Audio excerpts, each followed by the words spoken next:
সেজন্য আমি বলবো, মুজিবের 32 নাম্বার যদি ভাঙ্গা যায়, প্রথম আলোর অফিসকে মাটির সাথে ঘুরাই দিতে হবে। এটাই বাংলাদেশের আলেমদেরকে জঙ্গি তকমা দেবার ন্যারেটিভ তৈরি করে। জঙ্গি, আমি বলি জঙ্গি খারাপ না, জাং থেকে জঙ্গি। জাং মানে যুদ্ধ, আর জঙ্গি মানে যোদ্ধা।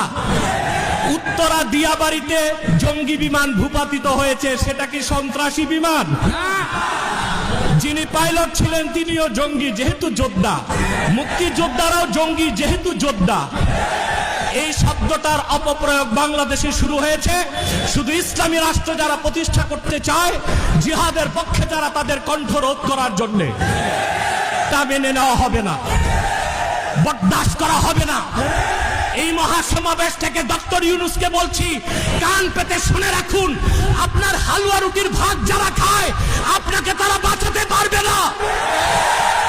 অনতি বিলম্বে উলামায়ে কেরামকে জঙ্গি তকমা দেওয়া বন্ধ করতে হবে। যে সমস্ত নির্যাতিত আলেম কারাগারে আছে, তাদেরকে মুক্ত করে দিতে হবে।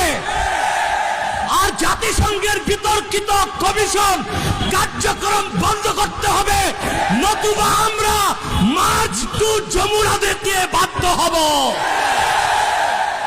আর অন্যান্য নেতৃবৃন্দ আছেন, তাদের বক্তব্য আপনারা শুনবেন।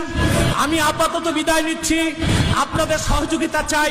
পিছনে যারা আছেন, এখনো সামনে জায়গা আছে, আপনারা যেতে পারেন। আর একটু ফাঁকা করে দাঁড়ান, নতুবা হিট স্ট্রোকের সম্ভাবনা আছে। একটু 2 হাত পিছনে চলে যান, মিডিয়াকে সামনে আসার সুযোগ করে দেন। ওয়াখির দাওয়ানা আলহামদুলিল্লাহি রাব্বিল আলামিন।